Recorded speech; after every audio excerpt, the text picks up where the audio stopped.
नमस्कार, मी भीमराव कडाळे पाटील. आपण बघताय BKP मराठी. मी आज आहे इंदापूर तालुक्यामध्ये, इंदापूर तालुक्याच्या तहसीलदार कचेरीमध्ये.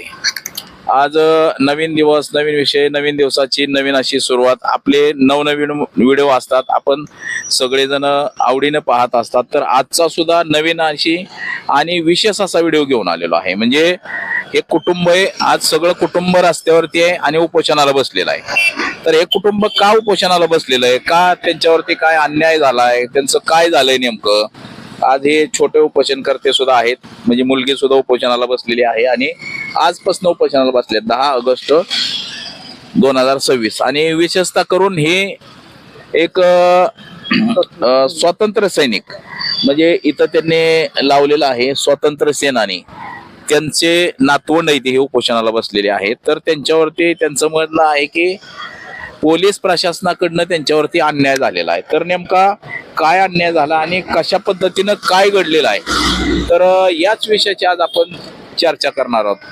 तर सर्वप्रथम आपण जर चॅनलवरती नवीन असाल तर चॅनल सबस्क्राईब करावा, तसंच आपण हा संपूर्ण व्हिडिओ बघावा, म्हणजे आपल्या लक्षात येईल की नेमकं प्रकरण काय आहे.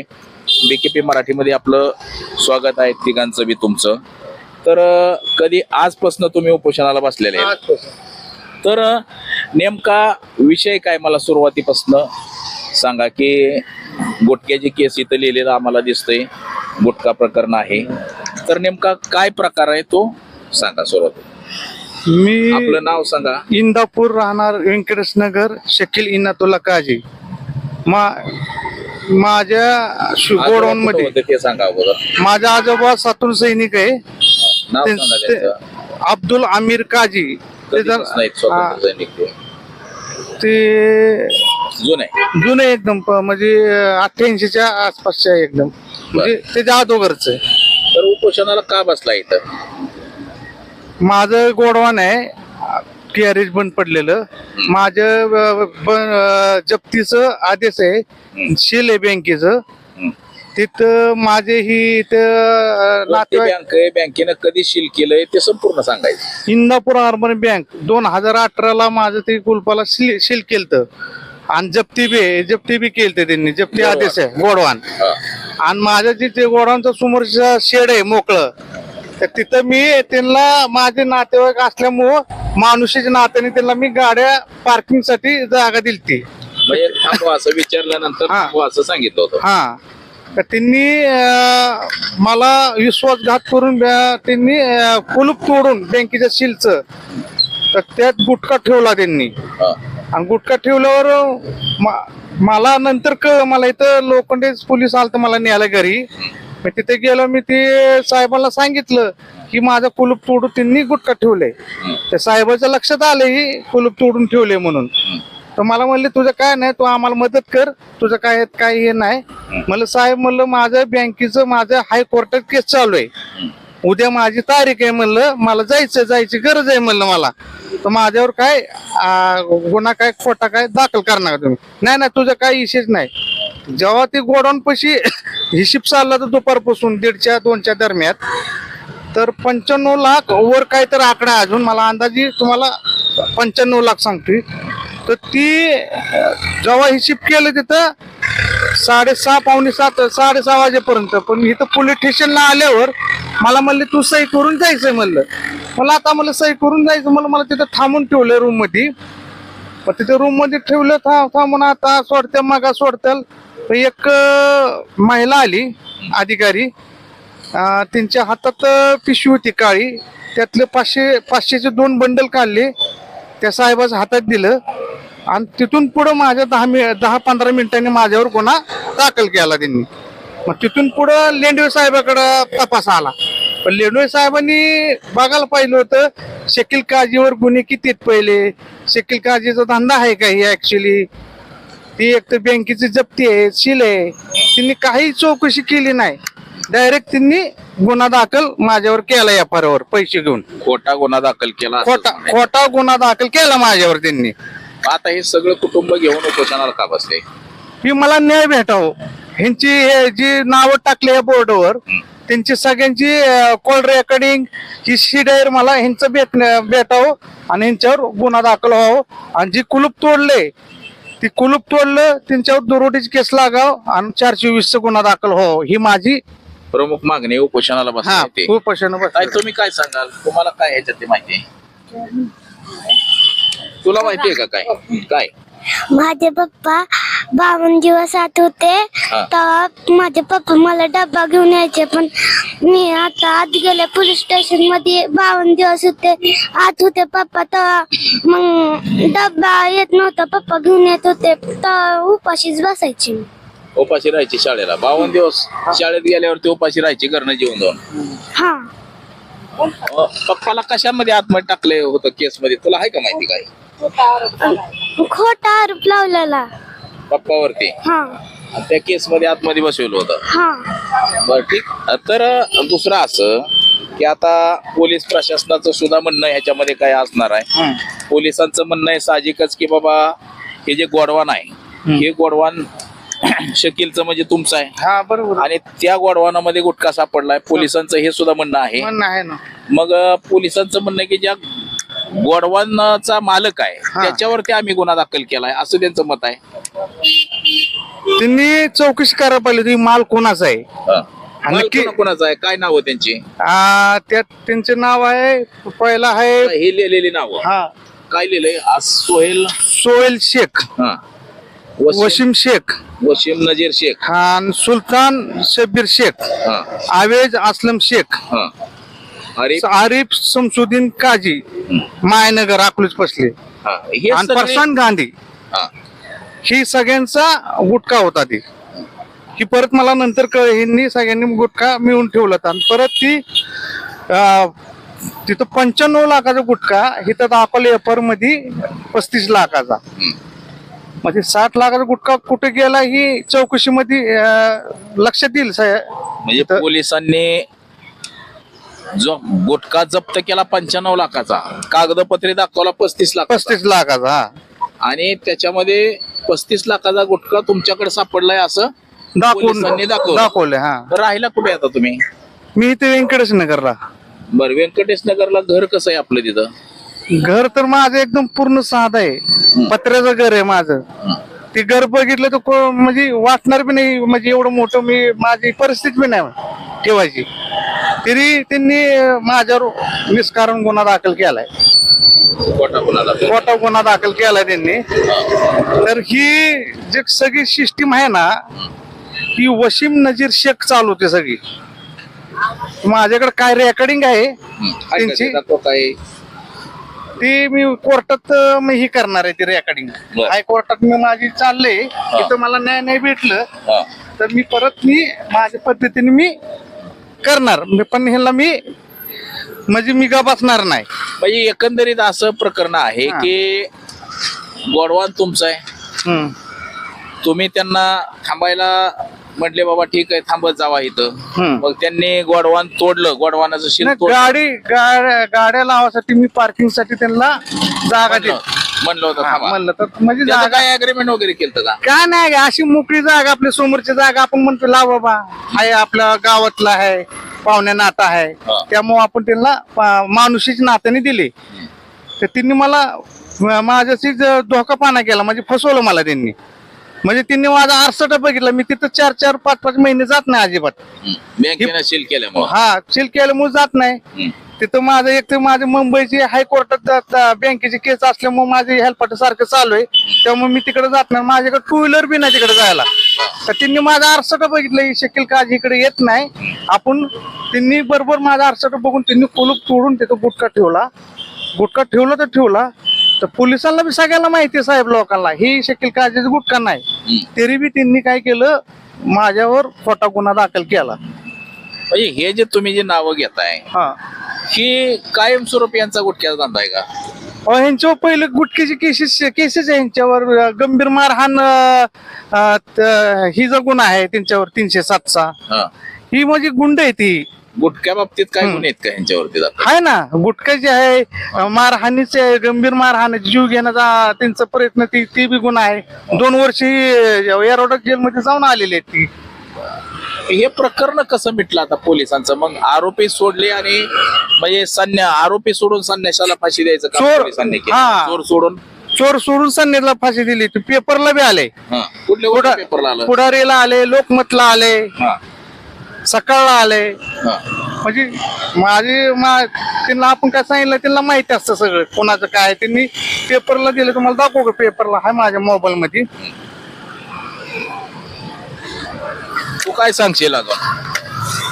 तुला काय वाटतंय ह्याच्यात पोलिसांनी गुन्हा दाखल केलाय म्हटल्यावरती काय तो गुन्हा रद्द व्हावा काय वाटतंय? तू शाळेला कितवीला आहे? 5वीला. 5वीला शाळेला आहे. कुठं शाळेला जाते? नारायणदासला. नारायणदासला शाळेला जाते. आणि तुला कधी कळलं पप्पाला पकडून नेलं?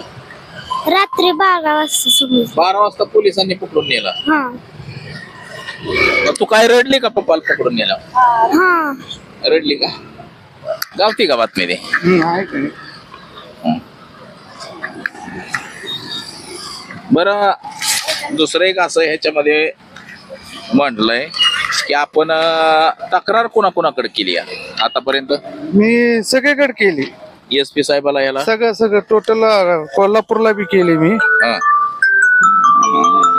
मग त्यांनी काय सांगितलं आता?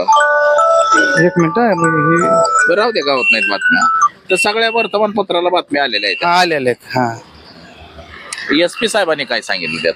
SP साहेबाकडे मी गेलो 7 तारखेला, माझी 2 महिन्यापूर्वी. SP साहेबाला मी भेटलो, SP साहेबांनी बघितलं, SP साहेबांनी तिथं लगेच मला आदेश दिला, म्हणजे DOSP कडे चौकशीचं. तर DOSP पण 7 तारखेला गेलो, 10 तारखेला मला कॉल आला तिथून APIचा राऊत सरांचा. त्यांचा कॉल आला, मी गेलो तिथे गेल्यावर मग तिथे चर्चा झाली, आम्ही करतो चौकशी म्हणून. परत मी अजून गेलो, अजून चौकशी का झाली नाही म्हणून.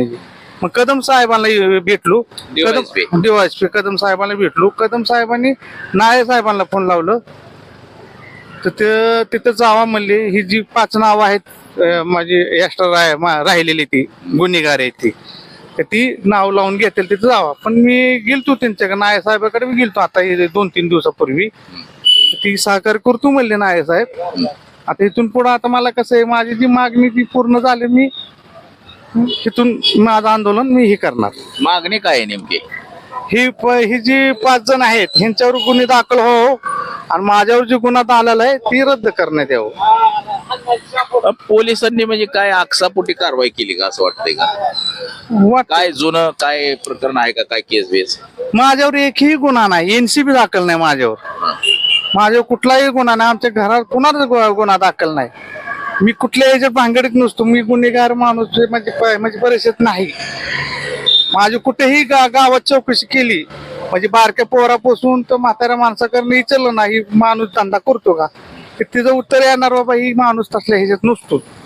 तर आपण कधी कोणासोबत आपण चांगले संबंध आपले, आपण असले 2 नंबर धंद्यात आपण कधीच नाही. कधी माझ्या पहिल्यापासून रेकॉर्ड आहे माझं. आता माझं वय 43 वय.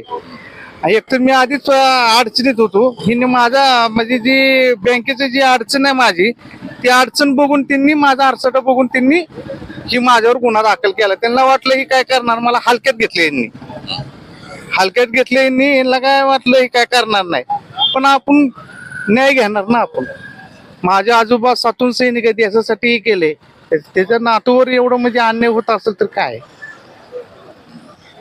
आता दुसरं एक असं आहे की जी नावं सांगितली ती खरे गुन्हेगार आहेत, त्यांचा गुटख्याचा धंदा आहे. मग पोलिसांना एवढ्या सगळ्या गोष्टी माहिती आहेत, तरी सुद्धा पोलिसांनी का गुन्हा दाखल केला तुमच्यावरती?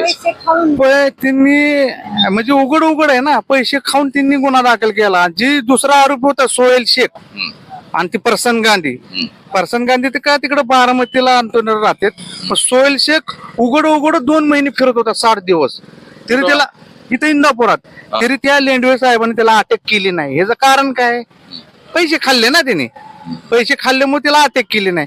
बरं, अटकपूर्व जामीन त्याला करायला मदत केली, म्हणजे उघड. आणि ती FR मध्ये बी काय केलं, प्रसन गांधी ही गांधी नेलं. गांधी राहणार कुठं, वालचंदगर. त्याचं नाव पत्ता माहित नाही, म्हणजे पोलिसांना साहेबांना माहित नाही का. सोहेल शेख कुठं राहिलाय माहित नाही. म्हणजे त्याच्यावरून बी बारीकीने बघितलं तर लक्षात येतं ही म्हणजे किती त्यांनी त्याला त्यांचं लपवण्यासाठी त्यांच्यावर पहिलं गुन्हे आहेत. त्यांच्यावर पहिलं गुन्हे असून लेडवे साहेबांनी काय बघायला पाहिलं होतं, शकील काजीवर काय पहिले गुन्हे आहेत का, शकील काजीचे ऍक्च्युली धंदा आहे का, ह्याच्यावर बँकेची जप्ती आहे, सील आहे, त्यांनी काय बघितलं नाही. डायरेक्ट त्यांनी फोनवर बोलले तिकडे साईडला जाऊन. त्यांच्यातलं एक सुलतान शेख म्हणून आला, लेंडवे साहेबासोबत काहीतरी बोलला. मग ती बोलल्यावर त्यावेळेस त्यांचा लगेच ते निर्णय ठरला. तिथून आले, फोनवर बोलून आले, मला म्हणले उठ खाली बस. म्हणलं काऊ साहेब, म्हणलं तुमची बोलती बदलली, म्हणलं साहेब असं काय करायला लागलं. मग म्हणले तू तुझ्या भावाला, तुझ्या आईला, बापाला, मी बायकोला, सगळ्याला मी आतमध्ये बसवील. तू असं मी जी बोलील तसं बोलला तर तुला मी ह्यातनं वाचवतो. मी बिलो तिथं खरं म्हणलं तर बिलो मी तिथं. मग ती बोलल तसं मी बोलत गेलो. आपण माझ्या लक्षात आलं आपल्यावर अन्याय केले यांनी, आणि काय आपले त्यांनी, आणि त्यात घरची बी पूर्ण रडायला लागली माझी. गाय पूर्ण माझी लहान पोरगी रडायला लागली. माझी लहान पोरीला मी रोज डबा घेऊन जायचो. नंतर मी आतमध्ये 52 दिवस होतो. माझी लहान पोरगी अक्षरशः किती तर दिवस उपाशी मिली. म्हणजे ही साहेब लोक गुन्हे दाखल करतात, पण ह्याचं मागचं कारण बघत नाही नक्की काय काय हाल होतील. खोटं गुन्हा दाखल केल्यावर माणसाचे हाल काय होते. 52 दिवस बसलो मी, काय नाही करता खोटा गुन्हा दाखल केला यांनी. दुसरी गोष्ट, मी आतमध्ये असताना माझा भाऊ आणि माझे वडील त्या वसीम शेखच्या दुकानात गेले. माझे वडील म्हणले बाबा काय बाबा माझ्या पोराला सोडव, निष्कारण तुम्ही गुतवले माझ्या पोराला, पण बाहेर तर काढा. वकील बी त्यांनीच दिलता. आपल्याला या कोर्ट हे त्यातलं माहित नाही ना, पोलीस स्टेशनचं कसं काय. वकील बी ह्यांनीच दिला, ज्यांनी यांनीच दिलता वकील ह्यांनी दिला. पण आमचं वडील म्हणले भाऊ म्हणले लवकर सोडावं माझ्या पोराला. बा ती म्हणले जा काय करायचं कर. म्हणजे आमच्या वडील तितके गरीब आहेत, आमचा भाऊ बी गरीब आहे. त्याने भावाला बी दम दिला. मला काय आमचे तू उपटाचे उपट, म्हणजे आमच्या भाषेत मला काय बाल वाकडा करू शकता नाही आम्हाला. मग आमचे भाऊ वडील आले, मला भेटायला आलं तिथं मुलाखतीला या रोडात. तेवढं मला भाऊ मला असं ती वशीम दम देतोय. म्हणलं राहून दे, म्हणलं देऊन देऊ दम. म्हणलं मी बाहेर आलो बघू, म्हणलं काय असेल ते. म्हणलं मला बाहेर येऊन दे म्हणलं तिथून. काय गुन्हा नसताना 52 दिवस जेलमध्ये बसावं लागलं काय. 52 दिवस निष्कारण बसलो मी. खोटा गुन्हा दाखल केला माझ्यावर. 52 दिवस मला निष्कारण बसवण्यात आले. अजून बी मला ह्यांच्याकडनं भीती आहे की काही माझ्यावरती खोटा बी अजून काही बी गुन्हा दाखल करू शकतात ती पोलिस. आणि ही जी पोरं आहेत ती माझ्यावर काय बी मारहाणीचा माझ्यावर काय तर प्रयत्न करू शकतात. ही म्हणजे गुंड आहे ती. पोलिसांनी ह्यांना आवरलं पाहिजे, पण पोलिस काय आवरणार आता ह्यांची. ती मला येडू दाखवलं ना, तुम्हाला दाखवतो आता. तुम्ही म्हणसाल काय.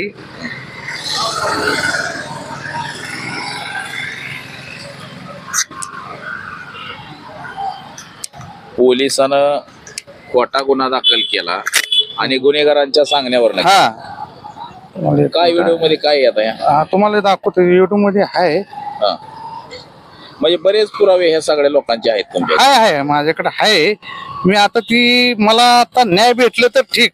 आता परत मी आहे ना परत हो का. हे कुठलं आहे काय. ही सोहेल शेख आहे बघा. ही आता मग कसं दाखवायचं बघा. ती कसं मारतात, स्वतःच्या सख्या चुलत्याला मारतात. ती मारामारी करता. तिथं जो परत दाखव. हे मारामारी करताना गुंड आहेत माणसं हो. आणि गुंडाचा सूत्रधार वसीम शेख आहे. म्हणजे बाल वाकडा करणार म्हणतोय ती. म्हणजे इतकं तुला म्हणजे हे आहे वय. वसीम शेख कोण आहे. ह्या गुटक्याचा मेन गुटक्या माफिया मेन तिचे वसीम शेख. आणि प्रसन्न गांधी ही सगळी आहे ना मिळून धंदा करते. ती वसीम शेख काय पोलीस ही सगळे मॅनेज करतो आणि धंदा करतात. ती अख्ख्या गावाला माहिती आणि तालुक्याला माहिती. पण मला काय म्हणा, तुमचा माल आहे ना, तुम्ही म्हणायचं ना माझा माल आहे. मी साईडला निघून पोलिसांना गुन्हा दाखल कराय कोणीतरी एखादा पंटर द्यायचा म्हणून तुम्हाला पंटर बनवला. पैसे देऊन माझ्यावर गुन्हा दाखल केला. ह्यांचे नाव यावं नाव ह्यांना तेडी पार होईल, मोका लागल. ह्यांच्या पहिली केसेस आहेत ना, मग त्यांना लागल म्हणून मला बळीचा बकरा केला ह्यांनी. मग आता काय भूमिका, पोलीस प्रशासनाची भूमिका काय आहे? पोलिस काय म्हणले आता? आता मी दोन दिवसापूर्वी नाय साहेबाकडे गेलतो. नाय साहेबाचा बोलण्यात आलं सहकार्य करतात ती, त्यांच्या बोलण्यात आलं सहकार्य करतो तुम्हाला काय असेल ती. नाय साहेबाचं ह्यात काय म्हणजे रूल नाही, त्यांनी आपल्याला साहेबाचा आहे. लेंडवे साहेबांनी नाय साहेबांनी आपल्याला माझ्या सगळं चर्चा बी चांगली केली. त्यांनी मला म्हणले तुम्हाला जी पाहिजे ते मी सहकार्य करतो म्हणले.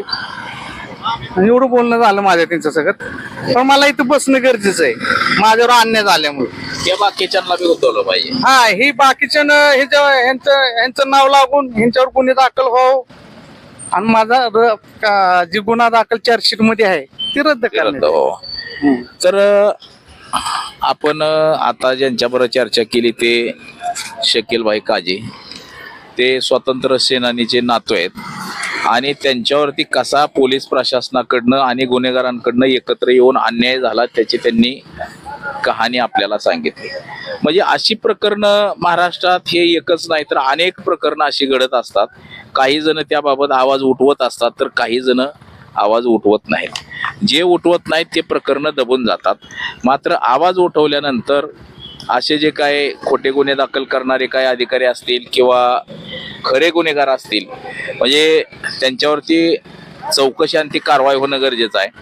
तर महाराष्ट्रामध्ये गुन्हेगार सोडून संन्यासाला फाशी देण्याचा प्रकार हा अनेक वेळा आपण बघितलेला आहे. त्यापैकीच हा एक प्रकार आहे. तर शकील काजी यांना न्याय मिळावा अशीच त्यांची अपेक्षा आहे. त्यांनी SP कडे गेलेत, DYSP कडे गेलेत आणि हायकोर्टात सुद्धा जाण्याचं त्यांनी ठरवलेलं आहे. जर पोलीस प्रशासनानं आपल्याला न्याय नाही दिला तर आपण हायकोर्टात सुद्धा जाऊ पोलीस प्रशासनाच्या विरोधामध्ये. त्यांनी पोलीस प्राधिकरणाकडे सुद्धा तक्रार केली, मानवी हक्क आयोगाकडे सुद्धा तक्रार केली. आपण पाहिलं की या अगोदरची बरीचशी प्रकरणं अशी जिरत होती. मात्र मानवी हक्क आयोग सुद्धा आता कडक ताशेरे ओढतोय, कडक भूमिका घेतोय. पोलीस प्राधिकरण सुद्धा कडक भूमिका घेतं की कोर्ट सुद्धा सांगतं की एखादा 10 गुन्हेगार सुटले तर चालतील परंतु एखाद्या संन्याशाला म्हणजे जो गुन्हेगार नसेल त्याला फाशीची शिक्षा नाही झाली पाहिजे असं कोर्टाचं सुद्धा मत असतं. मात्र पोलीस प्रशासनाकडनं अशी वागणूक लोकांना मिळत नाही, हेच एक शोकांतिक आहे. तर शकीलभाई यांना न्याय मिळावा. बोलायचंय का अजून? बोलायचंय तर बोला. अन्याय म्हणजे हे काय म्हणते तू बोलते जो आरोपी आहे त्यांना सोडले पोलिसांनी बाहेर फिरायला आणि जो आरोपी नाही त्यांना धरून नेले आतमध्ये टाकले 52 दिवस. त्यांचं सुद्धा तेच मत आहे की जे आरोपींना मोकळं सोडलंय आणि नाहक माझ्या पतीला 52 दिवस जेलमध्ये राहिलं. आपण याच्या अगोदर सुद्धा पाहिलं असेल की सोलापूरचा एक शिक्षक बॉम्ब स्फोटामध्ये आतमध्ये होता आणि त्यानं बेगुनाह कैदी हे पुस्तक लिहिलं होतं. 15 वर्षानंतर त्याला जामीन झाला आणि कोर्टानं निर्दोष सोडलं गेलं पुराव्याअभावी. म्हणजे पोलीस प्रशासन कुणाला बी पकडून कुठल्याही खोट्या गुन्ह्यामध्ये आतमध्ये टाकतं आणि पुन्हा तारीख पे तारीख होती. एका गुटख्याच्या केससाठी म्हणजे 95 लाखाचा गुटखा पकडला, कागदोपत्री 35 लाख रुपये दाखवले. मात्र 35 लाखाचा धंदा करणारा हा व्यापारी याला राहायला घर नाही. आपण जर पाहिलं इंदापूरमध्ये तर अक्षरशः पडलेलं पत्र्याचं घर आहे की त्या घरात कोणीच राहू शकत नाही असं घर आहे. त्या घरामध्ये राहतं. एकतर पहिलंच बँकेच्या कर्जानं बँकेच्या वजाखाली दबून गेलेलं आहे. स्वतःचं वर्कशॉप सुरू केलं मात्र ते कोरोना काळामध्ये बंद पडलं आणि बँकेचं जे कर्ज घेतलं होतं इंदापूर अर्बन बँकेचं त्याचा कर्जाचा डोंगर वाढत गेला आणि त्याच्यावरती बँकेनं जप्ती आणली.